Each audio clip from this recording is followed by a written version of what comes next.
Did you see the altercation with Amber Rose and Jocelyn on College Hill? I think it's like College Hill, BET's College Hill, like Celebrity Edition or something.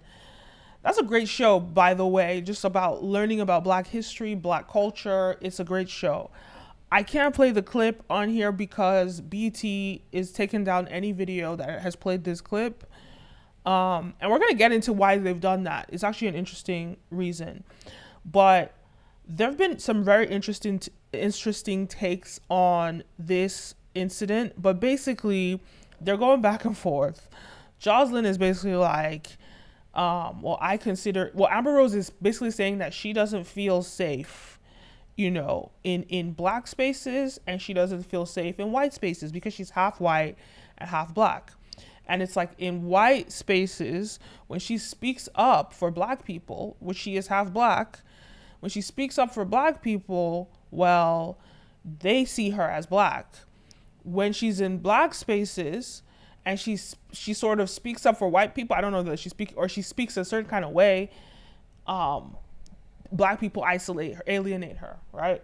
And so her thing is like, because she's mixed, she has this like internal conflict. And to me, based on everything she said, I just think that like, if people are going to go and have mixed children, they have to prepare those kids,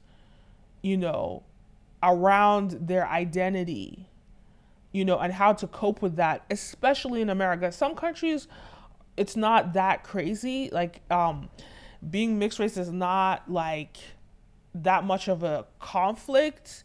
But I can only imagine as a human being the embodiment of an internal conflict, and being sort of void of one identity. It's crazy. But at the same time, you gain so much more. I think for me, the only way that I can relate to it is that, I'm a global citizen. I've lived in like 12 different cities in the world, and so many different, how many different countries? I don't know, a lot of different countries. But I'll say, all in all, I've lived about, a third of my life in America, a little bit more, a third of my life in the UK, and then a third of my life in West Africa, give or take. I think more so in America and a little bit more in the UK too. But so the way that I identify culturally though, is that I'm Western, because I spent most of my life in the West between the US and UK, right? So when I go back to Nigeria, it's like I don't identify with a lot of the cultural things, but it's not like I'm not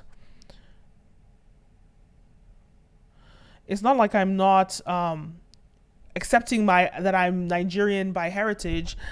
And it's not that I don't sort of align with or indulge myself in the culture, because I do that anyway when I travel. So I do have this curiosity and I embrace different cultures.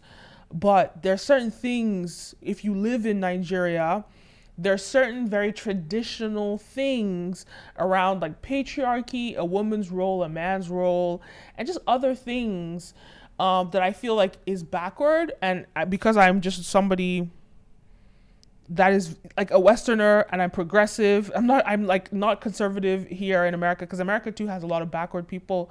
I'm very progressive, but I'm also a futurist. So for me, I can't align with the past. I have to, because I study the history, but that's to look into the future and build a better future. So I'm not doing it to be like, so yeah, there are a lot of things I don't align with. So that's how I can identify, I can understand like the challenges that she has, because there are also some things culturally, like as much as I'm all these three things, I'm not fully any one of those things. Like when I go into the depths of like even just being in Nigeria, there are things that I just don't understand or I don't even know about in the culture. And that's the same as the UK, and that's the same as in America. So as much as I've lived in all these places, I have all these experiences, and I identify with all these cultures, there are elements when you go into the nitty gritty of the people who have stayed in America all their lives. They've been raised in America all their lives and they've never left. There are things about America that they sort of are more immersed in that I I'm not. Especially because, like, even in America, I've lived in how many cities in America? I've lived in Boston, New York City, LA, DC, Miami. So I've lived in a lot of places in America too. So I don't just identify with one place in America. And of course, I've traveled to so many places in America. So I get where she's coming from in a way, because like it's like you're all of them, but you're none of them at the same time. But but it's very different, because with her, for me, that's just like my like culturally, right? With her, it's her existence. It's her, it's her, it's her in her DNA. And this war between white and black people, which was not designed by black people, designed by white people, has really, hurt her. So that's how I can understand where she's coming from. But there's this whole conversation going on, and this guy asked this question. Unfortunately, this video has been muted. But it's Umar Johnson, and he has this, belief that, there's this sort of erasure of black people in America that's going on, which I don't believe this is happening, but this is what he's saying. That there's this erasure of blackness in America, and specifically there's an erasure of black identity, and that happens by creating mixed raced children. So there's this idea that, like, look, and this is his theory. I'm going to go through his theory, then I'll give you my thoughts. So when you look at this, right, it's like, okay, black man, black woman, create black children, and there's always going to be black children. But when you take a black man, black woman, and they have a black son, he dates a white woman, they're going to have a mixed race daughter. This mixed race daughter dates this white guy, her kids are white, and it sort of whiteifies America. Right? And it's so interesting how the identity of whiteness in America is so fickle and so broad, and isn't really standing on the sort of the heritage of white supremacy. Because, like, in America, did you know that Arabs from North Africa and from the Middle East are included under the white bracket? Which is so interesting to me, because they don't identify as white. They don't align with whiteness. And when we think about whiteness, we're thinking about Europeans, not Middle Easterners. But it's obvious that they've done this to increase their numbers in America, because what white is in America is not what white is in Europe. Like, yeah, you're going to have European Americans, but their numbers are not that big. And to make it seem as though 70% of American population is white, well, they've included all these other groups that are sort of like on the spectrum of whiteness. Because especially when, so even though, funny enough, they include North Africa and, the Middle East, but like countries in the Middle East are like Israel, where like an Israeli is a Middle Easterner, but by the American definition, they're considered white. So it's interesting. But what they're trying to do here, so these tactics that don't actually work in Europe, because in Europe, they're going to say, no, this is not a white person. A white person is a European, indigenous European. That's what they say in Europe. Right? And so it's very interesting. But when I get back to this situation, right, and Umar Johnson's point is that based on identity, the number of people that have identified as black from the year 2000, I believe it was, in the census, it was 17% of the US population. In 2020, when they did a census, it was 14% of the US population. So there's a 3% decrease. And that is because people who are in the mixed race bracket are saying they're not identifying as black. So maybe they do have black blood because of the one drop laws in America. And this was this white supremacist tactic to exclude black people and put black people in a permanent underclass. They said mixed race people, they're black. They didn't want them in the white space. But now, because the white numbers are declining, it's now like, okay, we'll take you. Come in. Come in, you can come to the party, right? And it's an interesting thing. So now they're taking them, and they're sort of like putting this new category of mixed race.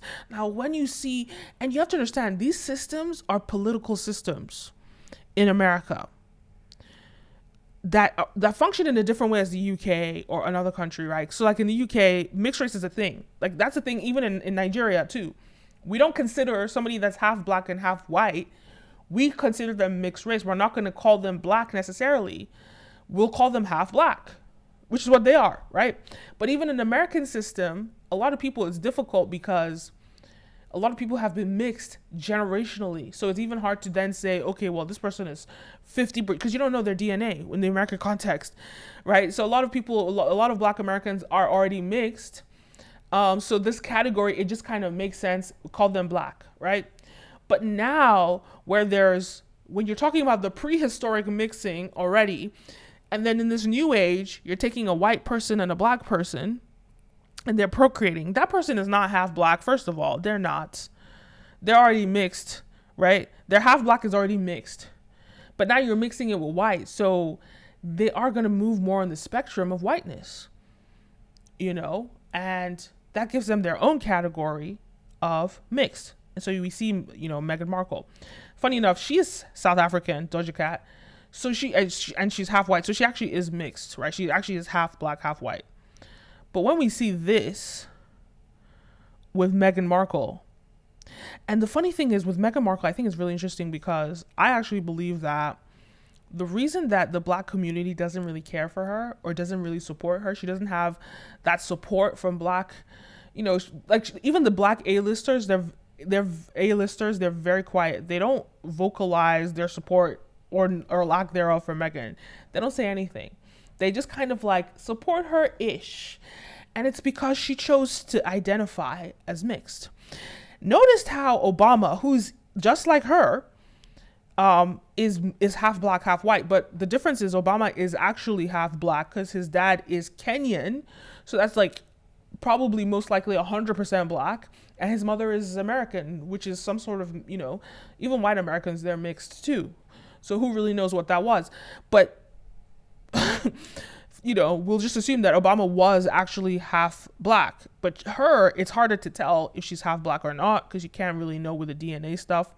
But with Meghan Markle, it's interesting because with Obama said, I'm mixed race. No, he didn't say I'm mixed race. He said, I'm half black, but I'm black.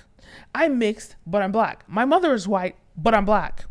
He made sure that he identified as black. And that was a political decision because that meant the black community supported him. And getting that black clout, everybody wants the black clout. When you get that black cosign, it makes you cool. It gives you swagger, and people have extorted the black cosign so many times, but that's exactly what Obama did. This is where Meghan Markle failed. She said she was mixed, and I think that she said that because she went into the royal family in the UK. Mixed is a thing in the UK. They accept mixed as a category in the UK. But also, I feel as though the royals probably wanted some level of erasure of her blackness and not to mention her blackness so that she could fit better into the white supremacist mold. But by her doing that, she completely lost the support of the black community in America because I have not seen any black platform champion this woman. They don't even talk about her. They don't care about her. So no matter how, so it's crazy what's happening to her because there is no sort of war between like right now the white supremacists are against her, but the black people are not coming to save her because she chose to identify as mixed race. So she's going to have to wait for the mixed race people to fight for her. And they're not going to do it because they're a small community of people. And that's where she failed because it might not have been her intention to identify as mixed race, but that's what she did. And she didn't get the black community's support because of it. Because she tried to erase her blackness. So she hasn't gotten our support. But when it comes down to it, do I believe in Umar Johnson's theory? I can see how white supremacy or white America wants to erase the identity of blackness. They can't erase blackness. They want to erase the identity of blackness to reduce the community, just as they increase the identity of whiteness by including Arabs in that bracket, even though they push them out. Especially, there's white America has a very interesting relationship with Middle Easterners. And there's this Islamophobia. So they will accept Middle Easterners who are not Muslim, like Jews, right? Jews that are specifically from the Middle East, Israel. They'll accept them, but they're not going to accept, what you call it? Someone from Saudi Arabia who has darker skin. So there's an interesting situation going on there with but ultimately they know that when it comes to filling out forms, they need to have one bracket for white that includes all these people because it allows them to increase their numbers. And a lot of people in the Middle East, especially in the lighter skin regions like Lebanon's, all these like different countries like Jordan, you can't really tell if they're white or not. I mean, sometimes you can't. Palestine, some people you can't really tell where they're from. So they say, okay, well, let's include them under whiteness. But they go into Europe, they're going to be like, it's really depending. If they see that Muslim name, then they'll be like, oh, you're not one of us. Or if you have a very thick accent, ooh. But it's interesting anyway. So back to the reason that we're talking about this. Back to our homegirl. First of all, this situation was out of pocket. It was wild. The fact that Jocelyn told her, after she talked about her experience, Jocelyn's ignorant ass, who says she's mixed because she's Puerto Rican, and I'm not even going to get into the whole erasure of blackness in the Hispanic community, in the racism, and how they've actually literally, the Spanish community, this is exactly what they did to get rid of their blackness. This is exactly what they did. So it's interesting. And Jocelyn says she's mixed. The difference between Jocelyn and Amber Rose is Jocelyn is visibly black. Jocelyn is claiming she's mixed because she's trying to have more proximity to whiteness. And she's visibly black. Amber Rose is not visibly black. The only thing that makes us understand that Amber Rose is a black person is because she dates black men. Like, think about it. Think about the first time you ever saw Amber Rose. That was a white woman. The funny thing about Amber Rose is, and Jocelyn says she's trying to be white. I think Amber Rose is trying to be black. Why does she cut her hair? Because she knows that her hair is white. She knows her hair is white. So she's cutting her hair because she wants to, I think she wants to be black, but I don't. And maybe that's offensive that I say that, because even the way Jocelyn said that you want to be a white girl, that was so rude and disrespectful. I don't support racism within the black community or towards mixed race people or even white people. I don't support that, because especially when it comes to a mixed race person, they did not choose to be mixed race, just like we don't choose our race. They did not choose to be mixed race. So this hatred that you have for them, that is really not even their fault. It's not their fault. They're sort of like in this limbo, and white supremacy uses them, picks or chooses when it wants to use them or not. It's not their fault. At the end of the day, the question is, what contributions do they make to the black community? I watched this really great video, and they were talking about how historically a lot of mixed race people were used to betray the black community. A lot of white passing blacks were used by white supremacy to betray the black community. So black people are always iffy about where to place them. But I think that I like what Umar Johnson says, that as long as they identify as black, we should accept them as black. Now, Amber Rose, I just think that there's a level of confusion because she legitimately has a white father and a black mother.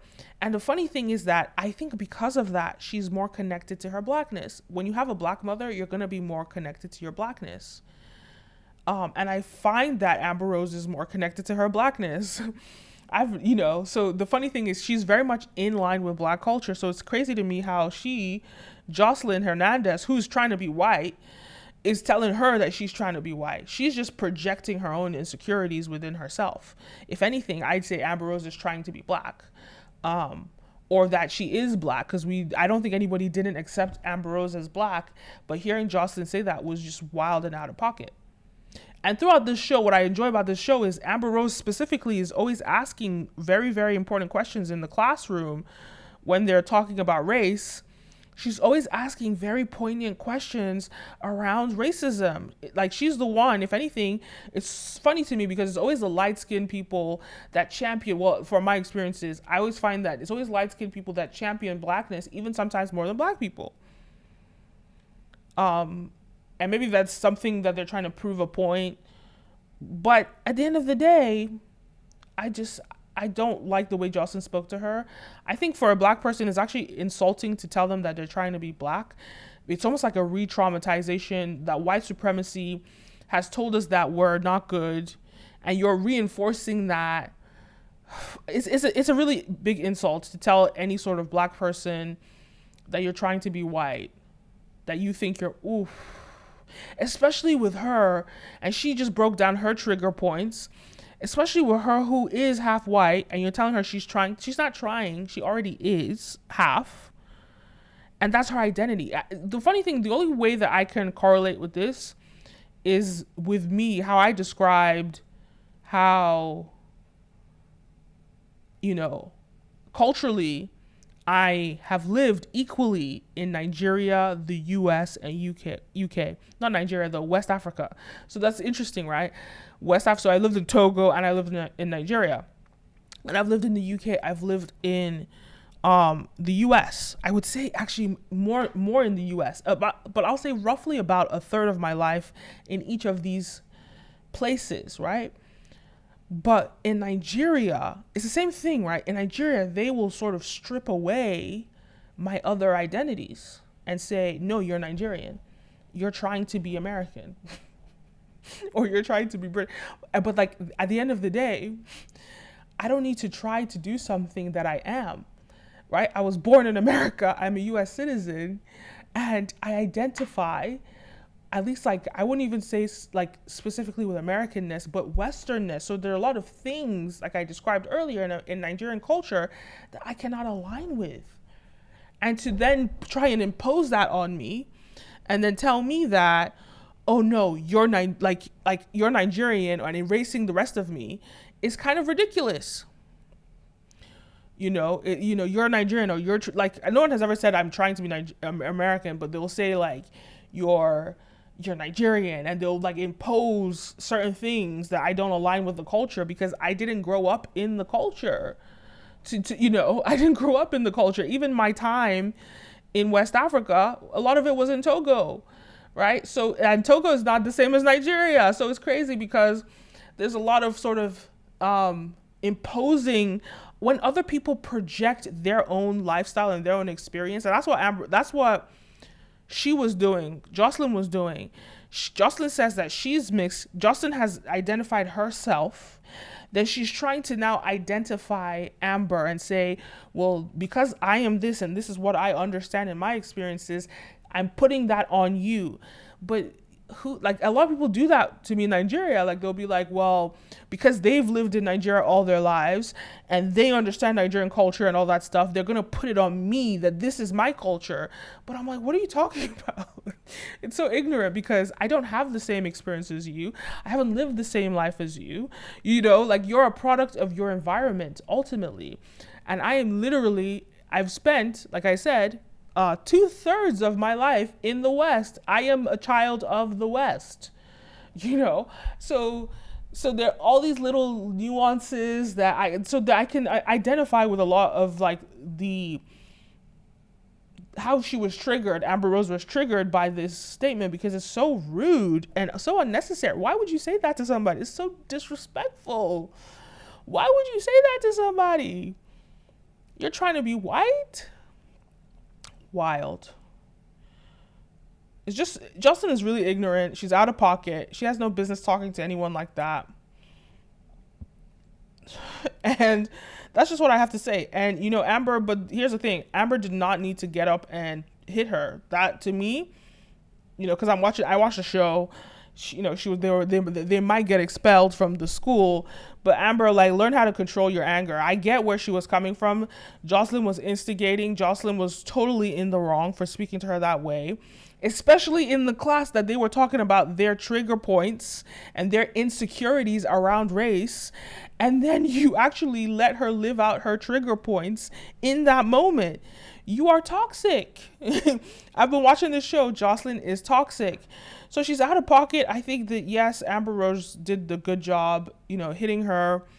Probably don't do that. I wouldn't advise anyone to do that. Now let's talk about how BET handled this. And I actually appreciate the way BET handled this, right?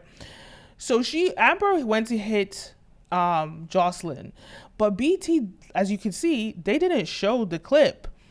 They cut to, like, B-roll of the exterior of the school. They cut out of that. And because they wanted us to know that this is not VH1, and we're not, especially a show called College Hill, we're not going to be advertising ratchetness in the Black community. We're not going to be advertising conflict in the Black community.